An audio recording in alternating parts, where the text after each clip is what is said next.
Ladies and gentlemen, welcome to Blessed with Bray, where I am super grateful today to sit down with the man with the plan, the pound for pound fittest dad in the world, the connector's connector. This guy thrives every day and makes every heartbeat count. Please join me in giving a warm welcome to Mr. Thrive on Life, CJ Finley. You sound like you've been doing this for years already. How long did it take you to practice that? Wrote it down. I used AI. I gave like a list Fuck of yeah. things. I'm like, AI, give me a few things to make this sound like Bruce Buffer and then do a fire introduction, which that's what it was. I love that. You just inspired me. Maybe I need to switch up my intros based on what you just did. So I love that. Thank you for having me here today, especially on your birthday. I Yeah. texted Bray this morning and I was like, you still want to do this podcast? We can push it if you want. I knew he was going to say yeah. And then I texted back. I expected that response. And I love it because on my birthday, I did a podcast. So it's just beautiful to be here and excited for this conversation. Let's go. As I mentioned, I am super grateful. You have been a part, I've been a part, had an impact, seen a lot of my evolution, and me launching my podcast today. You are the second episode. It feels right that you're one of the first guests. And yeah, it feels right. And I really applaud you in many different ways. And we've talked about this off camera, and you have had a huge influence on me as someone who leads from the front and thrives every day. And you've had me as a guest on a podcast like early on in my, I guess, career per se, or in my community building days. And you believed in me. And like I said, you've seen a lot of the evolution. So I'm excited to be here today. Yeah, it's one of those things that I try to do is see myself in other people. And I've been fortunate enough in my life to have people believe in me, whether it's my parents, certain friends and family members, and then especially my wife, who has been my biggest supporter in helping me just be my best me and always supporting what that looks like. It's not always pretty, but it has allowed me to see that in other people. And especially with my podcast, one of the things that I like to do is find people that I think are on this path of finding themselves and wanting to make a bigger impact. And a great way to inspire them to take an even bigger step is podcasting. I found that like in my own life, when I get on other people's podcasts and have conversations with them, I'm just so lit up after and I just feel great.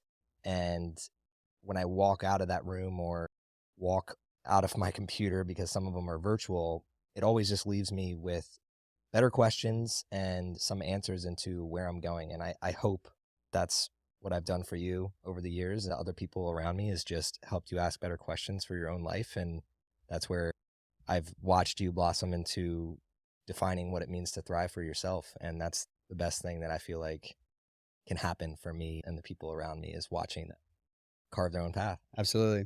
Podcasting is therapeutic. I bring this up because I had a lot of resistance towards doing a podcast. I'm very against the grain, and I felt that podcasting was a form of a fad, and I didn't want to tap into that. But now, through the serendipity of listening to what I want from life, it seems right. Now I have this emotional connection because I am having these deep conversations with people, and I do care about people outside of our bubble to have these conversations as well, to also get the therapy from it and heal. And that is the intention for this podcast, is to share not only my own healing journey, but also other leaders who I feel are doing the same thing. And to get us started, we're present today and we're flowing and we're talking about different topics, but I want to first think over these past 6 months and then in the future, the next 6 months. And the first question being, what are you really proud of yourself in these past 6 months? And then in the next 6 months, what are you really excited about for yourself? There was a lot that happened in my life in the past 6 months. So to give context to anybody listening to this, I moved into a new house in a suburb of Austin. I haven't lived outside of a city since I was 18. So I've been like relatively close to a downtown area for over a decade. There was a lot of PTSD that I had going into my new house of, wow, I'm going to be in the suburbs again. This is really Out This is there. going to be You out there. interesting. Yeah. It's only 20 minutes though, so it's been great. And then my wife we got pregnant with our first child, so we were navigating that. And then with fitness and what I was trying to do in that arena, things were changing a little bit. So there was a lot of different things that I was putting a lot of effort and time into over the past 6 months. But I would say the past 6 months has forced me to be better at saying no. So I think the thing that I'm most proud of is I've dialed into what is most important to me. And the easiest way for me to describe this to other people out there is, for a lot of my life, I was really just throwing spaghetti on the wall and doing a lot of things that I like to do at the cost of what I truly love to do. And the past 6 months, I've really dialed in, what is it that I love to do? And I'm just going to focus on that. And I'm not going to sacrifice time anymore. And I think that's such a hard thing for a lot of people to do. And for years, it was such a struggle for me. I'm trying to think of a direct example of what that looks like. I'll give one. I used to play a lot of sports, and soccer being a specific one. And I woke up one day a couple years ago and just realized, I don't love this sport. Like, why do I keep doing it? Why do I keep relying on it to be how I network or how I meet people? And when I stopped doing it, that's when Squatch was created, and somebody asked me to do high rocks, and I started doing new things, and I fell in love with things again. And it stemmed from me letting go of some of the things that I was attaching myself to, just as a byproduct of my old self. And I'll end with, if you're somebody that's listening and you're striving to heal from your old self and create new, letting go is the hardest part. You have to let go of who you are now to open up space for who you could become. And the past 6 months has been a lot of that for me in multiple arenas. But I think the one thread that helped in all of those was just saying no to certain things and allowing doors that opened up to, I really fucking love my life now. Let's go. I'm gonna circle back to that, but over the next 6 months, what are you most excited about? I've done better at not thinking so far ahead and really just focusing on what I can control. I'm really looking forward to being at the beach June 1st through Let's June go. 20th. Literally got a text before this podcast that my little nephew Lorenzo was just born, 3:15 today, 3:15 Eastern, so Congrats. 2:15 CST. And It's a great birthday. yeah, it is. Happy birthday, Bray. Happy birthday, Lorenzo. Congrats to Eric and Dana. I'm very excited to meet him in June. And I think the 6 months, that is a microcosm of, for the next 6 months, I'm really looking forward to being present into what actually matters. So being at the beach with my two little nephews and my own son, and just seeing family together and experiencing that for the first time, because obviously I've experienced it as a child. I've never experienced it as a parent, and just really being present in that moment and soaking up these small moments that you just will never get back. That's really what I'm looking forward to. So that's in June. And then above and beyond June, how do I create more of those moments for these first 6 months of my child's life? Because I'm already seeing it. Like, when you have an infant, they're dependent on you. So he's in my arms and he's just looking up at me and he's dependent on everything. But it changes a little bit every day. Like, he gets a little bit more independent every single day. And 6 months will fly by. And then, yes, he's still dependent on us to change him and feed him and put him to bed. But he's not just going to sit there in my arms anymore. Like, he's going to want to run around and do things. And I'm going to lose the ability to just be really present with him and this little human being that I fortunately have created with the love of my life. You created a baby, CJ. Yeah. Congrats again on that, and congrats on the nephew. Thank you for sharing. You know what I heard, the power of letting go. There's so much power there, and there's a lot of fear around people doing that for various reasons. But it is true. As soon as you can let go of these things that you can't see what it's going to bring you on the back end, but you create the space, you allow the expansion to happen. And as I said, for various reasons, it's very hard for people, especially men, to really let go and allow that space to happen. I can give a direct example, like today, of like where I'm struggling of letting go. I posted a story of my sleep since having a child and what it's looked like. And for me to get the same amount of deep sleep, I've had to stay in bed for 2 extra hours. Wow. So I used to be like a 10 to 6 or a 10:30 to 6:30 person.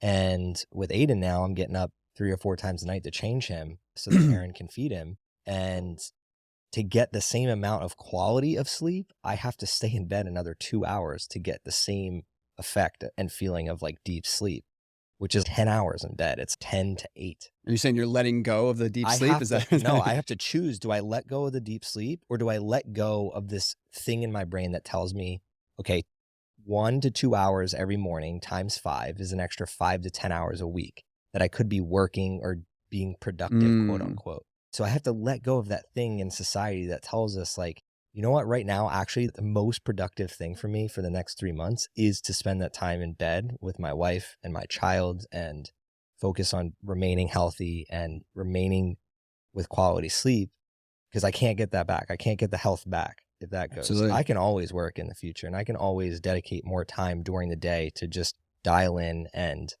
scroll a little bit less and be a little bit less distracted. But that time, like today, can't get it back. With them, I can't get back. But it doesn't mean it's easy. It doesn't mean that No. in my mind, I'm not. Again, like, there's fear that you're missing out on more work that you could get in, when the reality is, and what it could buy in the future. Like, for sure. Okay, 10 hours a week times 4, that's 40 hours in a month that I could be putting towards, okay, I could become more wealthy, buy more freedom for my wife and my future kids, because we want to have other kids. So this is the stuff that's clouding my brain of Sure. what side do I let go? How much do I let go? It's constantly a thing that I'm battling. Yeah. And you mentioned the power of saying no.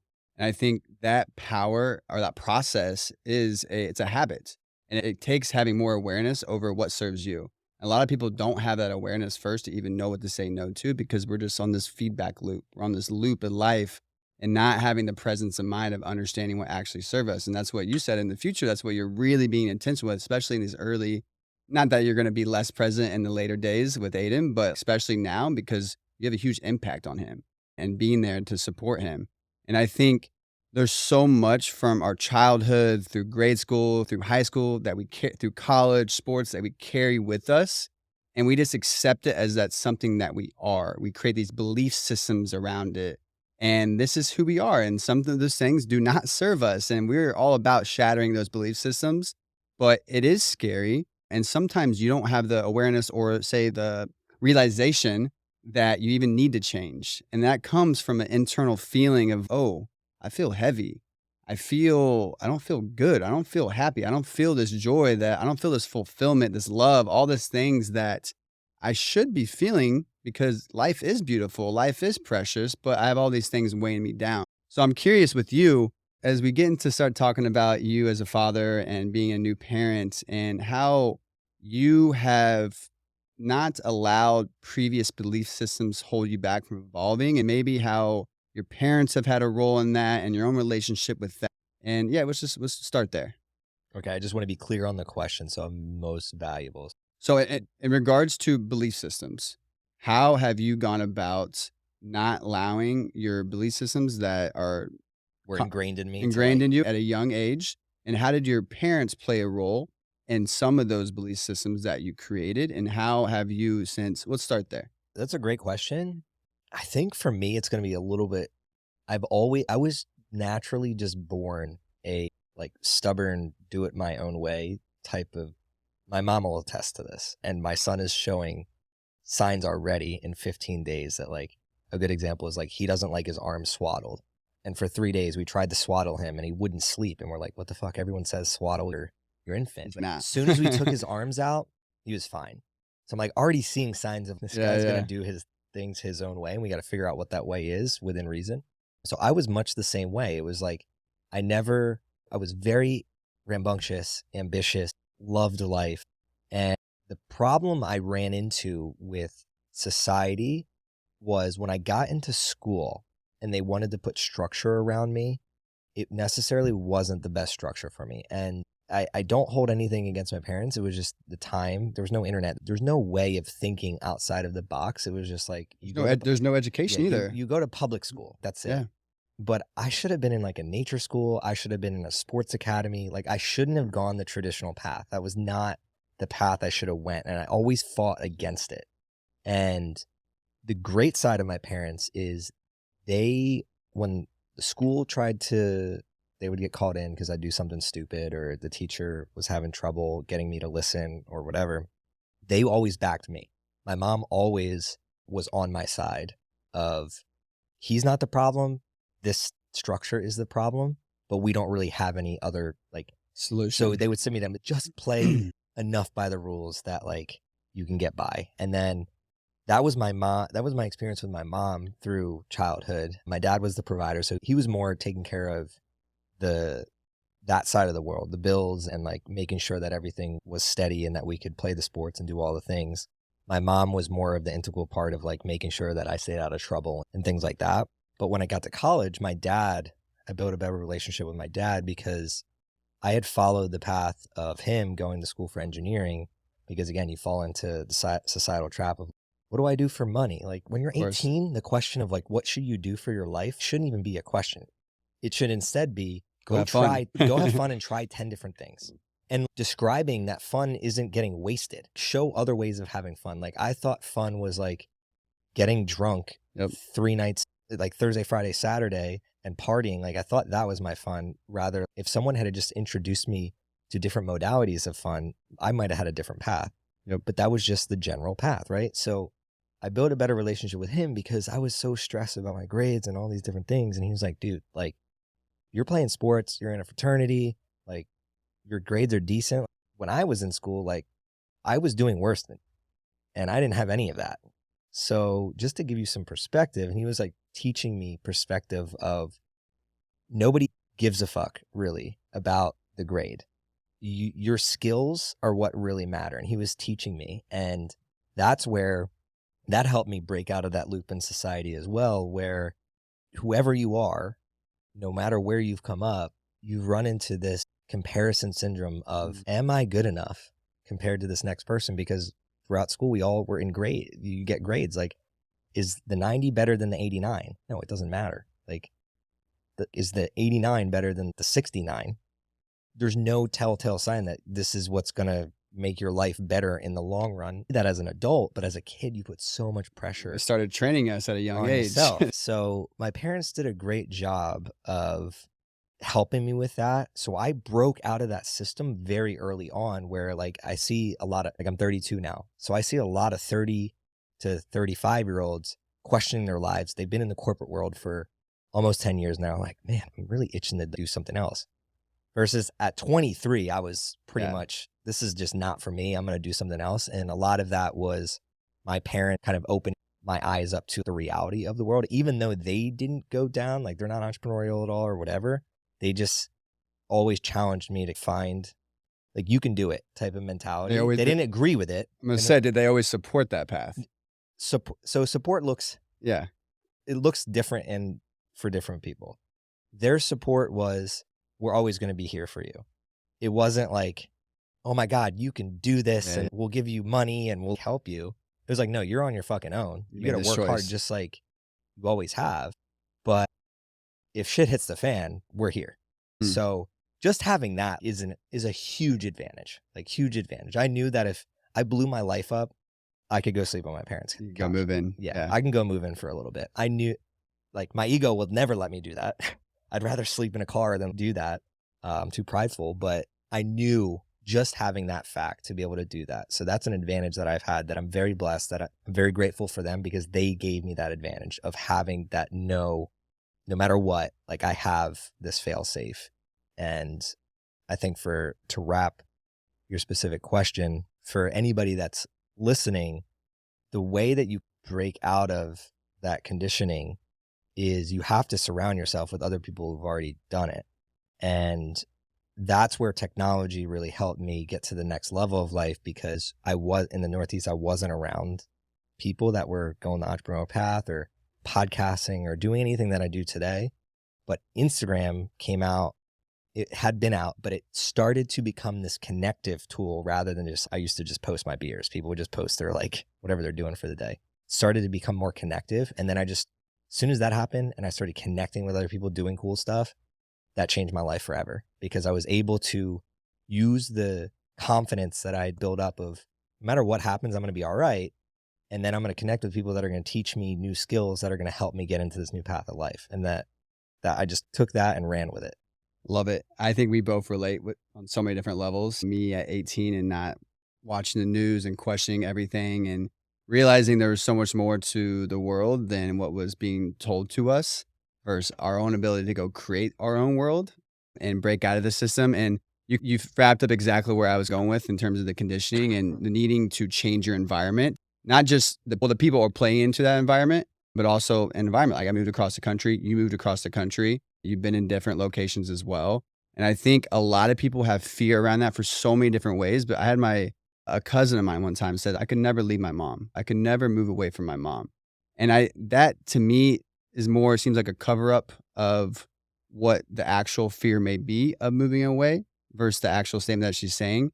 And I'm curious, like, what your thoughts on for people like who aren't able to, let's go the boundary route, set boundaries with their parents and how they want to live their lives, or they may not have a good relationship with their parents and how they want to live their life. What would be your advice to someone who, because, I can answer this yeah, pretty quickly. Have a better relationship with death. I would ask your cousin, what happens when your mom's gone tomorrow? What happens to your life? Because your mom, we're all going to the same place, 6 feet fucking under. Everybody's going to the same place. And if you haven't built your life and you wake up tomorrow and the tragedy happens, do you think that's what your mom would want? That's one way I'd frame that. The other thing is like, move your mom with you. If you really love her that much, take her with you. So for my parent, this pokes a hole in like, that agitates me how he responded is the best way for me to describe it. Because I've heard that a lot from other people. yep, And I did 5 cities in 3 years. So New York, Philly, Nashville, Houston, Austin. Loved Austin. Been here ever since. And one of the questions that Erin and I always get asked when we go back to the East Coast is, are you ever coming back? Hmm. And we surprise people. We're just like, hell no. Like, why would I go back to a life that I didn't enjoy? Okay, but don't you love your family? Don't you love the people that grew up with? Why do those have to oppose each other? Yes, I love my family, but I'm after quality of time, not quantity. And when I think back to my life, like I spend more quality time with my family now because I'm forced that when they're here, I have to be very present. When I'm in the present, I have to be very present. When there's so many people that they don't go and live the life that they want because they're justifying with, I want to stay around wherever. But then in the moment, they're not even spending quality time with the people around them. So it's a lose-lose. Now, let me be very clear. If your family member's sick, or it's clearly getting close to the end of their life, or there's certain scenarios where my mindset would change on this. But if your parents are in good health, they should be living their own life too, their best life, yeah, right? And then you should be living your best life. And then you should be figuring out, like, what does that look like in combination? And with my parents specifically, they moved to North Carolina. Let me backtrack. I have a little brother. And the one piece of advice, we used to get in so many arguments and we didn't really have a good relationship until we were adults because there were just constant like ego battles like a lot of brothers have. Now we have a great relationship and he's absolutely crushing it and he's an inspiration to me. The one piece of advice he did listen to when I graduated, I was like, whatever you do, get the hell out of New Jersey. I was like, you can always come back, but you need to get out and see what's out there. I think you're going to enjoy life more if you do. And he ended up moving to North Carolina. They live in more of a rural area. I could see him probably like having land in the future and animals and that path, which is a little bit different than me, which is great. And my parents ended up moving close to him because my parents wanted to get out of New Jersey and live in a more where the climate is a little bit warmer, but they still have 4 seasons. And seeing them move there, and then they traveled the country, and just seeing them grow and adapt into these new human beings that are forced to meet new people and do new things and try new things. and they're learning from you guys. Yeah, they literally saw their 2 sons, and then they're like, okay, like they're almost forced to do it. It's like uncomfortable to them. And now my mom sits in the sauna with me, and I have conversations around this of like how I'm like, hey, like I know it's scary to go to your local thing and not know anybody. I've done it. I just did it at 20. You're now doing it in your mid 60s. So you actually have way better chance because you have so much more life experience than I've had. You just have to conquer that fear of what every human has is I'm not good enough. I'm not enough when I walk through that door. And it's so interesting to see people in their mid-60s have that same fear that you had at 18, 20, 25, but we've already broken it because we were forced to just by changing environments. So when you talk about environment, that's like when I do consulting and when I help coach people, that's like the number one thing. If you want to adapt into a new person, like we were talking about earlier, the number one way to do it is immediately just switch your environment. It forces growth, good or bad. Some people go the 100%. opposite way, and the bad way is like, you want to have a bad experience, like go hang out with a bad crowd somewhere. We all know where that is. And with that, like, it's super hard to shatter belief systems and create a new version of yourself when you're around people who've seen that old version of yourself. I had made a fool of myself in so many different settings for so long, all alcohol related at some capacity. And my family has seen me at my lowest. So when I'm in that environment, like, I feel that I can, whether their intention is to treat me in that way or whether that old high school or college friend is to treat me that way, it's hard to see me. It's hard for me to be me. So in terms of now, I feel confident going back and being myself. But at that time, I didn't have the courage and the ability to really tap into who I was because I was just surrounded by that. I had to change my environment and start fresh. And again, there is always going to be fear. And as you stated, now your family is experiencing the same thing. And that is my greatest hope for my family, is by me living my best life and taking care of me and surrounding myself with all the things that power me up. Hopefully that inspires them. I literally I don't get on Facebook at all outside of, I linked it to my Instagram just so my family can see it, just so they can see it. I don't get on there at all to post anything. I actually did today for the first time because anyways. I would challenge you to switch that. As you get into you're now 31, you're getting into your 30s. I would challenge you to lean into that side a little bit more.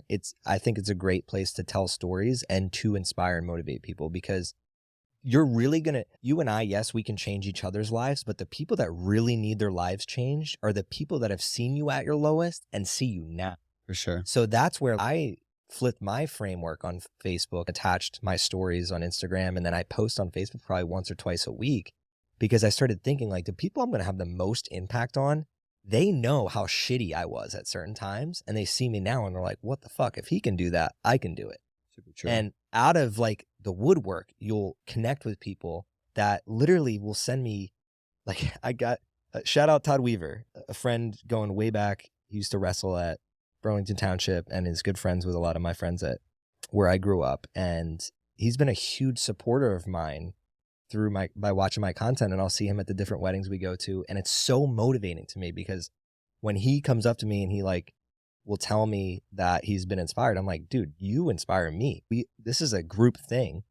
But today or yesterday, he tagged me in this thing that was a Goku thing, like talking. It was like a Super Saiyan thing, but it was the fitness reels that we post where they have the voiceovers of like motivation. Of course. But it was like the Super Saiyan talking about how you have to, like, to be your best self, you have to put yourself in a better environment and like leveling up. And he's, dude, this reminds me, even though this is corny because it's anime, and I'm not saying anime is corny. He literally word for word, he was thinking that I would think that it was. I was like, no, dude, I literally send this GIF, the Super Saiyan GIF. I've probably sent it in our group chat. I've received it all the time. I was like, dude, this is my jam. Thank you for sending this to me. Shout out Dragon Ball Z. Yeah, shout out Dragon Ball Z. And just, it's again, just a reminder that if for him, like, Todd is courageous for telling me and putting himself out there, right? But there's hundreds of other people that never say anything. But that's just one case of this person. Now I think in my head, man, I have a better relationship with this person just because I started doing this one little thing that I thought could help one other person. And now we help each other. And that's the beauty, I think, of if you were to start posting. I appreciate the extra push, because I think I potentially was starting to go in that direction, given the fact that I posted on there today for the first time in a long time, outside of it being linked with my IG post. Like, reels don't go to Facebook, and I posted a reel.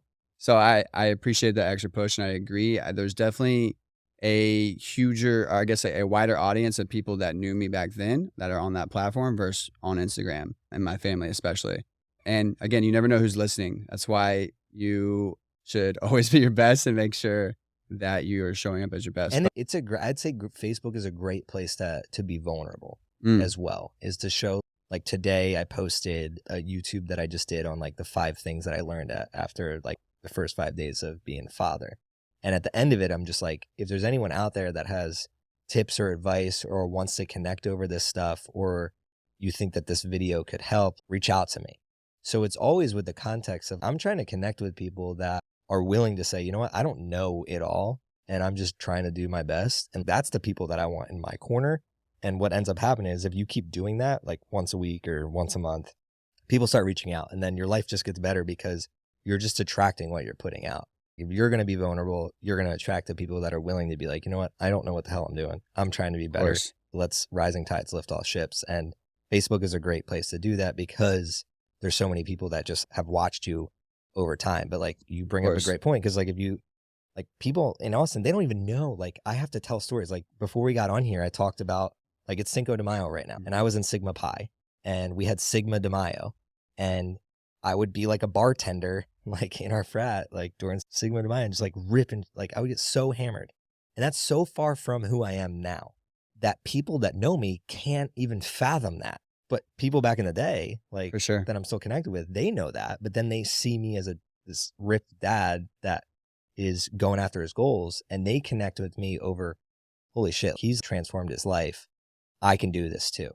And it's not everybody. And what is he doing? And what is he doing? And then I build a better relationship with him because I'm just like, I'm not a rocket scientist. Could be if I wanted to be, but Absolutely. It's very simple principles that I just followed across the board of changing environments, surrounding myself with better people, and then belief, like going back to my parents, believing that I could become this better person. It can be that simple. I want to circle back to your parents and now becoming a new parent.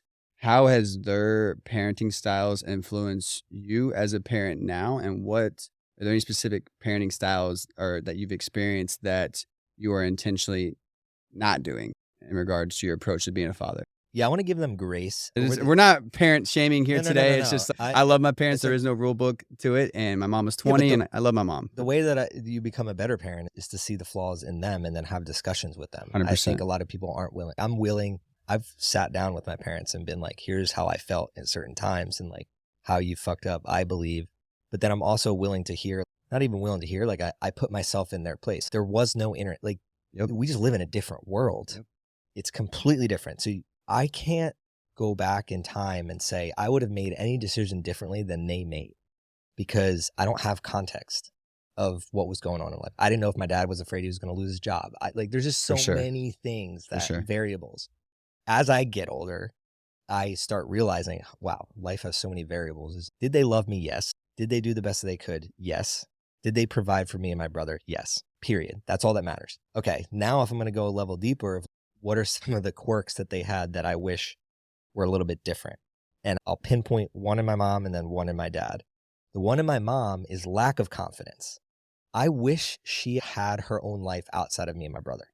I wish she would have invested more in herself because now when we're older, she's having to rebuild who she was because a lot of her identity was attached to me and my brother. So I feel guilty a little bit because I'm like, you poured so much into me and Chris that now like I'm having to pour a ton of energy into you to help you get that. And maybe that's just the cyclical cycle. Yeah. But I do know other parents that like kept their lives in a certain way where they're thriving right off the bat once they're like empty nesters is what they're called. They're ready for it. Yeah, they're like ready for it. And they're like, this is what we're going to do. So my mom's like growing into that. And then for my dad, I wish he would have played, like he quit all his sports and he stopped doing certain things that I know brought enjoyment to him out of justification of providing for his family. Being the man in the house. Yeah. And I think he let that, and this is something that I could talk to him about, but I don't really need to because I lived it and witnessed it. And now I feel it like, okay, like I got to make more money. I have a son now. We want future. I feel that energy, right? So for him and the way that the world worked and being able to provide, he sacrificed a lot. And I don't want to do that for my son. So taking those two characteristics, I don't want to lose myself. And then I don't want to lose the ability to be a child and play. And those were the two of the things that I think got sacrificed in my family that are learning lessons for me to then go into my life with my kids to make sure that I set them as principles of never going to lose myself. And I'm always going to be a little bit more playful, whatever that looks like. I love it. In theory, that is what you are connected with, but it's also as going to be challenging to stick to both those things. And that's why it's important for us, what I call rocks. Obviously, Erin is a form of rock for you. Fitness is a form of rock for you. All the things that really ground you and really charge you up are those rocks that allow you to be you and not lose you. But life is crazy, and sometimes we lose sight on those things. So, how do you plan on making sure you don't lose yourself by whether it is your communication with your wife, Erin, or whether it is committing to a fitness competition? Like, how are you choosing, as you said, wisely and being intentional to not only support your family as a father, but make sure that you're also choosing the things that allow you to be you? A great follow-up question. And I think it goes back to how I talked about quality over quantity. I have to reduce my expectations of quantity of time now because, like, a good instance is Erin is like my major rock. If we're not strong, like, I go off the hinges. She's such a vital piece of who I am and who I've become, not in a codependent way. Like, we're both very independent, but like in my head, when I'm making decisions, she's been a person where I literally think, is this the best decision for us? My old life was like, I'd go off the hinges because I didn't have that, what is it called in a car? A governor to go redline. Like, she keeps me from redlining in a lot of areas. I literally was able to quit drinking because she doesn't really drink, and it's not in our house. So talking about environment is, I used to be around drinkers and I used to date drinkers, and I saw it through my whole life. And the moment that I start dating somebody that doesn't drink that much, I reinvent myself rather easily because I'm like, oh, I don't need this. And she accepts me for who I am. But that comes at, like, when you have a kid, at a cost of, I don't get this, like, already 2 weeks in, like, I don't get to spend that time with Erin. And I see it moving forward because, like, we have her mom in town right now. So we do get a little bit of time, but once they're gone and we're on our own and it's us three, I have to really focus on quality of time and what does that look like, and planning. So the separation is in the preparation. That's what I'm telling myself with my family is I have to be dialed into, when do Erin and I get time? Because that's going to keep the house of cards together. Yeah. Well, I want to continue on that, on keeping the connection with Erin, because obviously now your guys' relationship, I applaud you guys as someone who communicates really well. I think a relationship that thrives is one that you have freedom to challenge one another and call each other up. And I've seen it firsthand. And that's something that I want in also a relationship. I think it's very powerful because that person sees your blind spots more than anyone else. So if you can't let that person call you up in those blind spots, then it's not going to work. And I think both of you are very uniquely different in many different ways. And it's very special to see. And I'm curious how you are now, as both of you guys being a parent, how is that evolving your ability to make sure you prioritize time for each other to keep this rock, this relationship as strong as possible? Being intentional and communicating that. So it's funny that you mentioned, like, you've seen it. Like, before we got married, like, people were like, are you guys right for each other? Because if you're in a group environment, like, she reams me a lot, and like vice versa, in a good way. And I want to inspire people out there where, like, behind closed doors, and like, we go on date nights and there's so much love and support that goes unseen. And the reason that I love our relationship, because we don't hide those cards. I feel like I see a lot of other people in relationships and they're hiding that side of themselves, of just, for us, what it looks like is just, if I do something and she don't like it, you're going to know. Yeah. Or if she thinks something that I should be doing or shouldn't be doing, it doesn't matter who's in the room. There's no letting things brew. Sometimes at some capacity that might happen, but like, usually you feel it, you say it. It's going to be said. Yeah. And I absolutely love that about our relationship, because in front of people or behind closed doors, like, that's how we have always operated. And I think it goes back to, we were just friends for a really long time. So like, we super comfortable. Always were comfortable telling each other, like, she knew about past relationships and vice versa, and just like what we were struggling with and our goals and our fears and all that stuff played into that. So now, when we are on this journey as one together in this life, it's very easy to communicate in that way. But in terms of how we were going into parenthood, we made the designation that I think a lot of other parents need to make, like, clear on a whiteboard, of, Erin's my number one. Like, I have a child now. I posted a story on this of Peter from Sisu-san. We did a podcast and he talked about his wife is number one, and then it's his kids and his family, and then his business. And someone DM'd me and was questioning, like, wouldn't it be the child first? And I responded back with, if I don't support my wife as number one, there is no child. Like, she's feeding the child, she's giving so much energy, and she will for a lot of the first years of their lives. If you took that away and it's just left on me, like, right now, like, You're going to Aiden is struggle. dependent on her, literally. So I have to think, okay, my number one priority is making sure Erin is okay.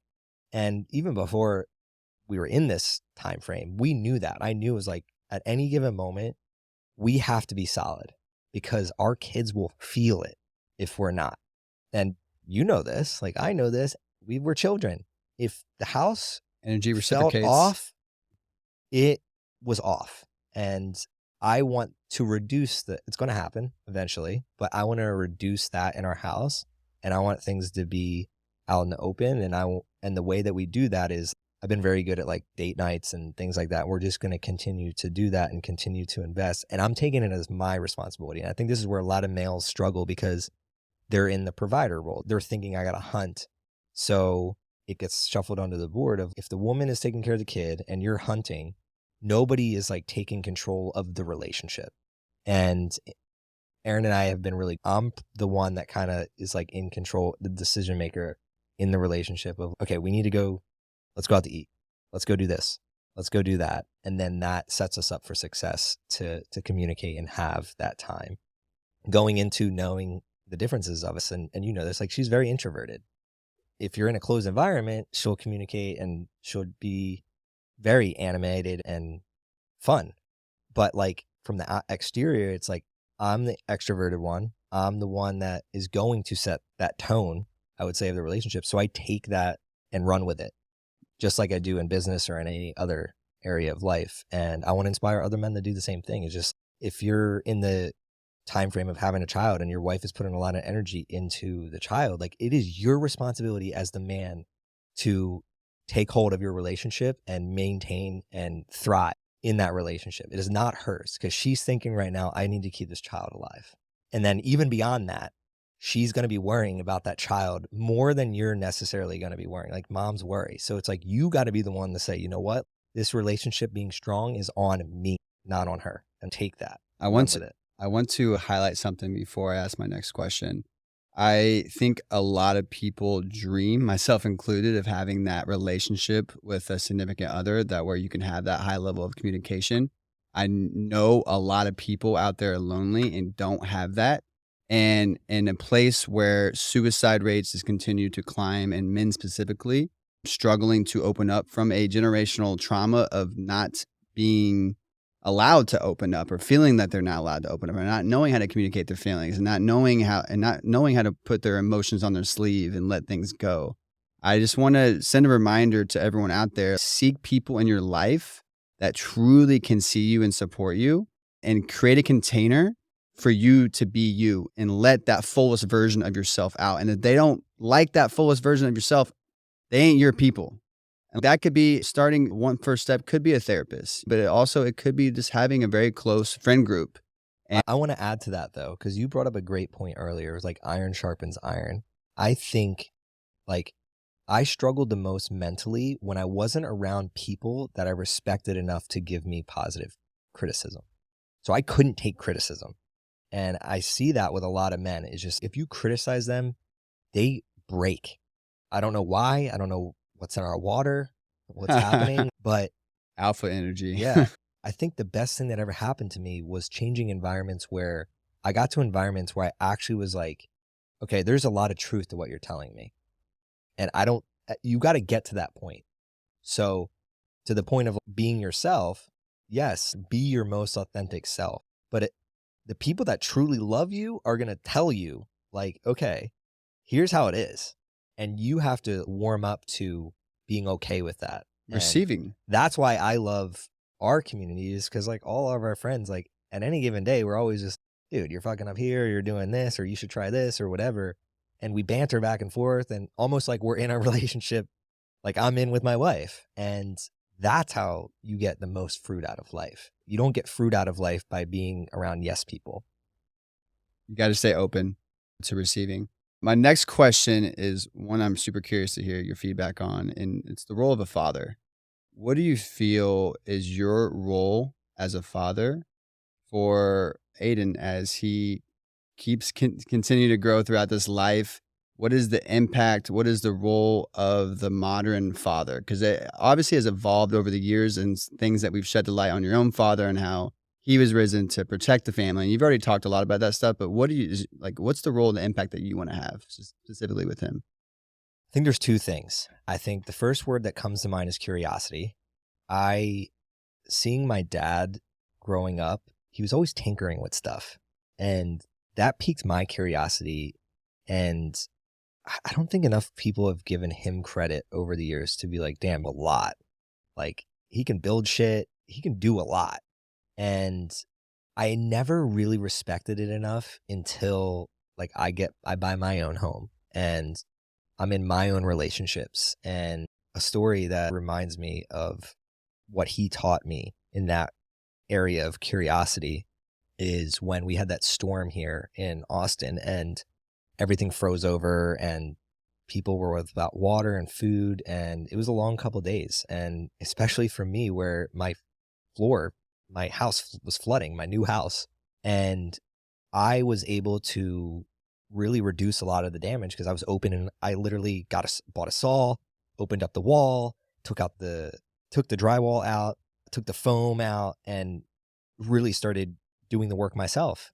And I had the help of my dad, who I was like on IG because he doesn't have an iPhone. I was on IG FaceTime. The messenger thing? Yeah. Oh, yeah. And he was helping me out. And in that moment, I got more respect from Erin in our relationship because she started seeing like what my like real intrinsic value of being a man is, just like in any given moment, adapting and solving problems and just like protecting.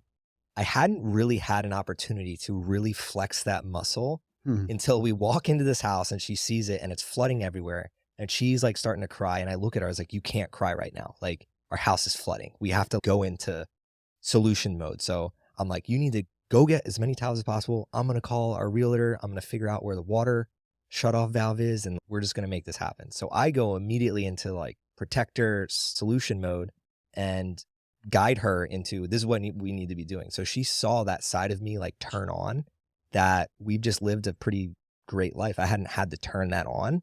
And that was instilled, that curiosity of learning how to do things just to know. That was my dad. So I want to transfer that over to Aiden, where it's just because like we can hire somebody to do something or we can outsource certain things, like learn how to do things and be useful. Be curious. Yeah, be curious. And then the second thing is be a savage. Amen. Mic drop. Strive to be a man that if push comes to shove, you can hold your ground in any given, intellectually, spiritually, physically. That's what we're here to do as human beings, to push that needle forward of what is possible as a man and find out who we are. And I've had some discussions since Aiden's been born of, because I've felt this, like women, I think there's this like conflict in today's day and age because you have women who have the child and then they're very attached to the child in the beginning because they're the ones feeding and taking care of them. The man can't really do much. So there can be resentment that brews because the woman doesn't get a fucking break. And then like right now I'm on a podcast and Erin's with Aiden and her mom, and because she can't leave it every 2 or 3, but we communicate and she understands what's the dynamic. But if you go back centuries, there was a crystal clear, like almost role of each person. Women support the children, men protect the entire tribe. Like men were built to go to war and protect everybody. And it was very clear now, whether that's right or wrong, I'm not here to debate that. I'm just saying biologically. It's in our primal instinct. Like, if you go to the animal kingdom, like male lions, female lions, like you see it everywhere. But now you've placed men in a suit and tie, in fake light, all day, every day to earn this green thing that provides for their family. But what you see, T levels are down. Like T levels are down. And then there's animosity because there's not a clear, like, women don't feel the protection, feel like what they should be feeling. And that's where, going back to my statement of you need to take control of your relationship if you're the man, like today's day and age is like, you need to strive to be that man. You don't need to go to war, obviously. You don't need, I don't want to go to war. I don't want to battle in a war. But if somebody you're comes ready to to go my to front war. doorstep and like, I need to go into that mode, like I want to showcase to my son, that's the level that we should be playing in this life, because hopefully he goes on to marry someone one day and have children. And like, then I set him up for success in the arena of life. Curiosity and being a savage. And that curiosity will allow him to learn more about what he wants to be a savage in. Yeah. And I want to be clear with the word savage, because it can be taken out of context. Like we at Squatch, we like use that word as just like bringing out that like inner beast in you, but it like not being a savage to the point of being a dick or an asshole or like taking advantage of people. Not like that. I want to get to parenting styles. And this is your first round, right? You guys plan on having more kids. And I think what I've experienced and what I've seen as a parent, it is not easy. And I think there's this healthy balance between wanting to be supportive and protective versus allowing for that interdependence and freedom. And how do you guys foresee, do you guys defer on what that looks like? How do you foresee allowing Aiden to really blossom and be curious and be a savage versus also wanting to protect him and make sure he doesn't hurt himself? I think the word for me, or like the equation, is like understanding wants versus needs, like in life. And what does he need from us? And what is a want? And like a good example is literally, again, this morning, we feed him like 3 or 4 times throughout the night. And every morning it's been hit or miss on whether he continues to sleep. So the last feeding is typically like 5:36. Sometimes he'll go back down and he'll sleep to 8 and give mom and dad 2 more hours. Sometimes he won't. Today was one of those days he wouldn't. He gets back in his crib and he's not wailing. So he's not crying for food or anything. He's just like whining, and he makes these like little whiny sounds. And he's 15 days old. We're already learning him like trying to get stuff from us. So he wanted to be held. He wanted to be around us. Did he really need it? No, he would have been fine if we just left him in his crib, whatever. But when I pull him out of the bassinet and I put him on us, he immediately stops the whining. Now, when he's an infant, that's what I'm going to do. Like I'm appreciating this moment and I'm like enjoying this moment. But as he ages, it's going to be, you're just going to be bored and you're going to whine a little bit because you just want something right now. You don't need us. You don't need food. You don't need. Get it in now, buddy. From day one, understanding like wants versus needs. And again, this was something that my parents were really good at. We didn't always get the shit that my neighbors got and kids on my sports team got and all these things. If we needed textbooks for school, they paid for it. If we needed food, they paid for it. But we didn't get the food we wanted. We got the food that they were going to pay for. So here's the differentiation of wants. Anything you want, you're going to have to work your ass off for. Anything that you need, will be the providers and the protectors for that. And I want to parlay that just in the 2020 and beyond version, these decades versus like in the 90s, it was different. So today it's like we have more resources to help, but also could hurt him. So you have the iPad parent, like, yeah. So there's a lot more distraction of the wants and the needs. That was my next question. Erin and I are very crystal clear on what those are, even prior to her getting pregnant. We were talking about this stuff. What do you say to parents who use technology to distract, per se, their kids? And what do you think the impact on that is? I'm much more comfortable answering the second part of that question because parenting is hard regardless. So I don't want to put anybody down, and I just view it as you're hurting your relationship with your child more than just like you'd hurt your relationship more than like, let's take the child out of this. If you and your wife are on your iPads and your phones and your computers and you're not spending time with each other, it's going to hurt that relationship. So I think it's easier to talk about that than it is kids because it's fucking hard. Like they're going to be crying and you got life and you got bills to pay and all that stuff. So I can already see like how it's easier to seek some comfortability just to make it to the next day. So I want to give grace there. But the second part, what was the second question? Well, I was like, what do you think the impact of that is? Yeah. The impact, and this is why it's so hard, because the impact doesn't happen immediately. Yeah. Just like in life, like a lot of the best things, it takes a while to have the result. It's the same thing in the negative. If they're setting their kid up so that when they're in school and they get bored, they need stimulation. When they're at a job or they're trying to learn a new skill, they're going to give up on that skill early on because they need stimulation. It's fake dopamine. So just understanding what you're actually doing. Yeah. I think that's the clearest, like I just wish people knew what they were actually doing when they're handing that iPad over. That would solve a lot of problems, because I'll be straight up. We're on a plane and we're, let's say 5 years ahead from right now. And we have 2 or 3 kids and we're on a plane with all of them. And one of them's in diapers and screaming and the other one. Am I probably going to Somebody's getting an iPad. Somebody's getting an iPad. Is it going to be a tool or is it going to be a crutch? Exactly. That's your decision. And it's always going to be a tool. And it starts with me. They can't see me on it. That's the thing. Like I have to separate myself from them seeing me do it, because then they're going to justify in your head, yeah, but Dad, why do you get to do this? Because that's what I did to my parents. So understanding the full circle and the full cycle of shit, now I got to spend less time on my phone and on these and things, having which these is a good thing. communications with them too. Like, Yeah. as they age, hey, this is why this is a tool and why I'm allowing you to use this in this capacity at this time. Obviously, when they're a baby, it's a different story, but you have that ability as they age to be able to recommunicate that. And that's with us too. Even with me not having kids, like, social media is very negative for a lot of people in the world. It's not very negative for me because I have a different relationship with it and I use it as a tool and as something that I believe is very powerful, that has allowed us for me to meet you in different capacities, meet other people in different capacities. And it's such a great connector and a way to learn. And yeah, you said it beautifully. Like, the challenge of something today and the short term benefit it gives you, that's like with habits and like trying to start a new goal, a fitness goal. It's like that temporary feeling of, I want to feel good in this moment. So please, here is something to alleviate that. The repercussions come later. And aside from the fact that you're overstimulating and producing this fake dopamine, and I'm not saying this with judgment. Parenting is hard. There is no rules to the game. There's no rule book to the game. There's consequences. You can do it how you want, but there's consequences. There's going to be consequences. But like with the dopamine, like, it's teaching not to work hard for things. One is you're getting handed something and it's completely giving you a dopamine fix. And that can down the road feel that you don't need to work hard for anything in your life to receive that same results.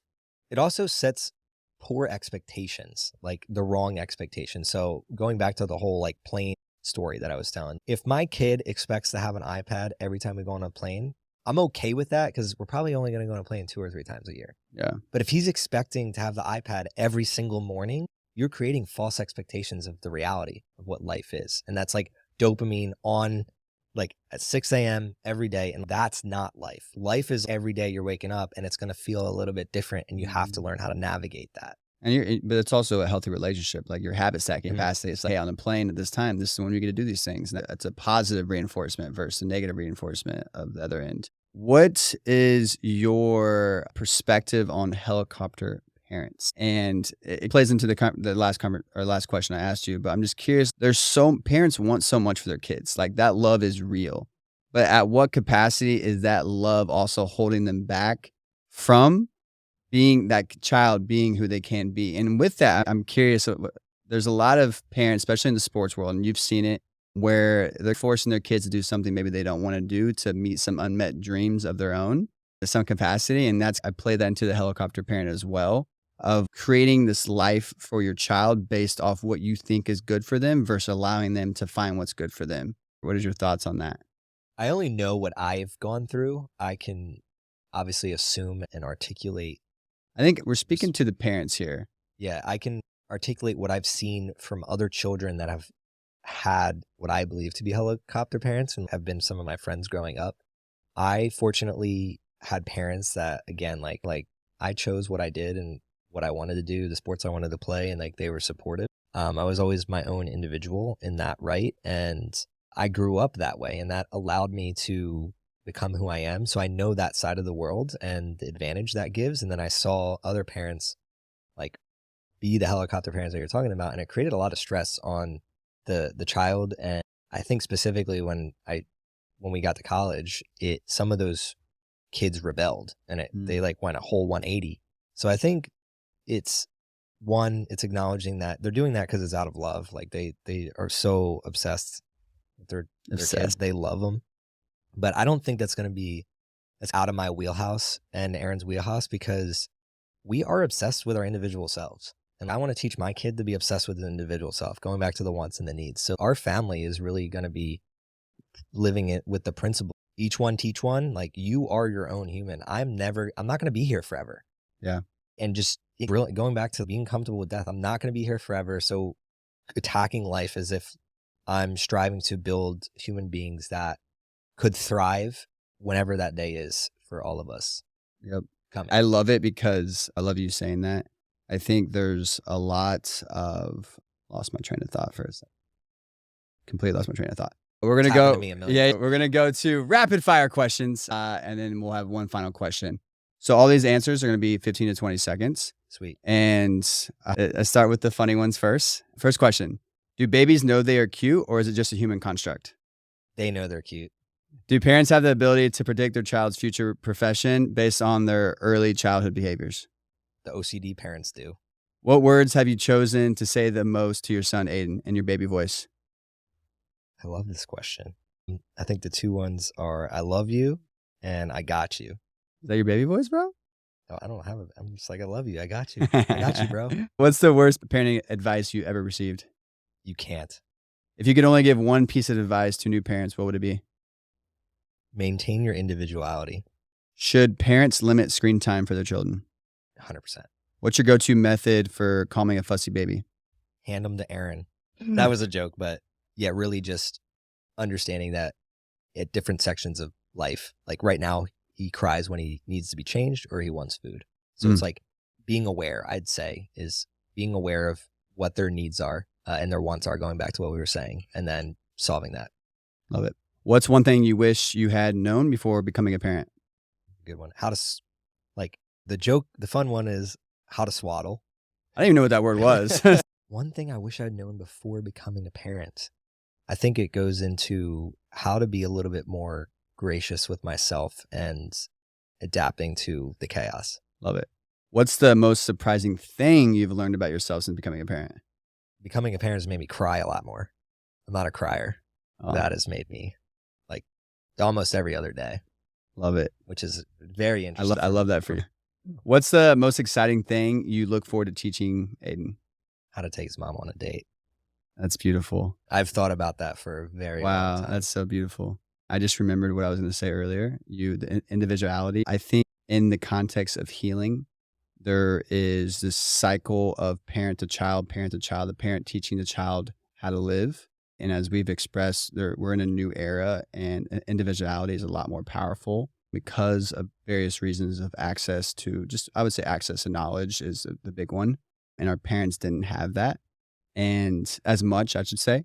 And I would say you and Erin have broke that loop, because I don't know your parents as well, but like you're creating a different pattern or a different, loop with your kids.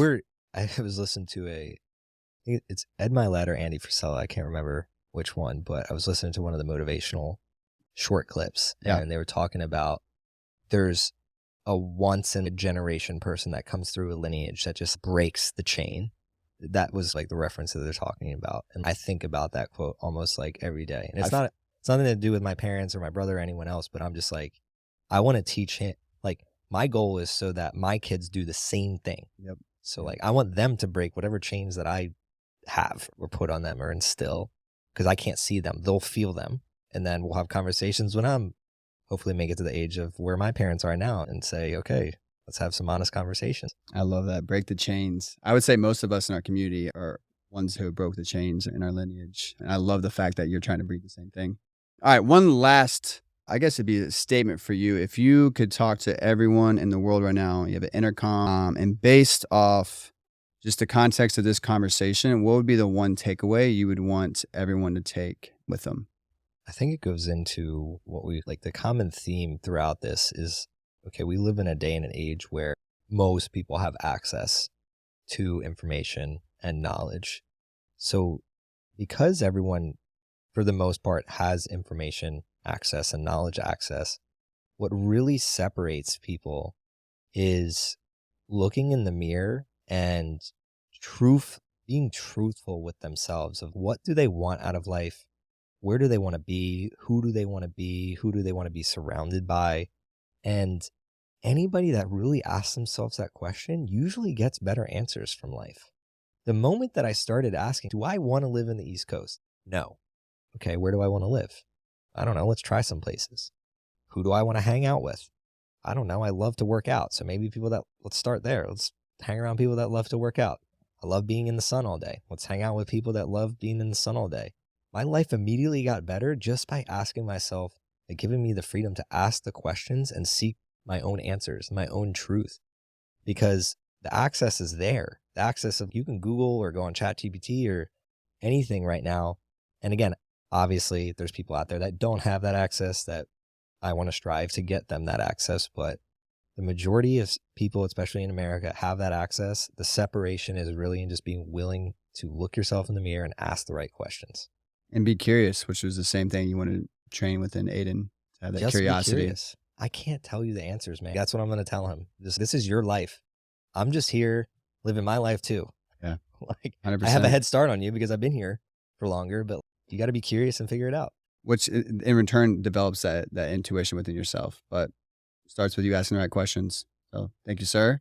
Thank you. Appreciate you joining me today and blessing all the listeners with your outstanding Thrive self. And yeah, I appreciate your time today. Thank you. Hell yeah. Happy birthday. Looking forward to many more. My brother.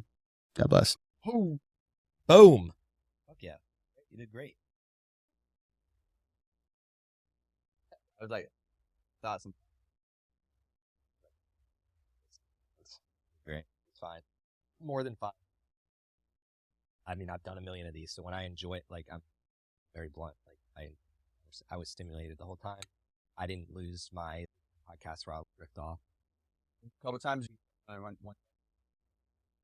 Yeah, that's still a part of that. That's your job. It's just like, key piece of advice I would have for you to like bring people on like me who just run, and then you just have to put the finish line. You know, like Choi is an example. Like, I bring him on, he just runs, and like I just put the finish line there. And that got me thinking, like, I need to bring more guests on that just fucking. I saw that. That's why I saw your little. So I was like, yeah. So all the people we have on there, starting off with, I could go back and restart. Like, would have started a whole different way. They're just giving one way and they're gonna run, versus have to do it like point a question. It's easier to put guardrails on than it is to like. And the route I'm going with this is it's all based off relationship. Like yourself within a relationship. And you know, Holly Holcomb with the first one, it was like in your post-in relationship, she's got so Danielle at Troy relationship with Pat.